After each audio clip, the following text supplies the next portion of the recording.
Ось так от виглядає відновлена безпека. Хтось до цього відноситься негативно, але якщо це робиться в правильних місцях, я думаю, воно працює все ідеально. Можна сказати, що це завод? Бачимо, все по заводському. Після нас в аварію Я попадали. вже робив машину після себе.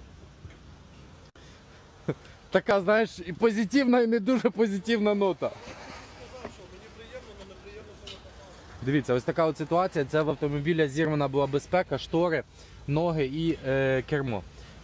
Повністю відновлена безпека буде встановлюватися в автомобіль. Таку процедуру я роблю на всіх автомобілях і це нормально, це правильно.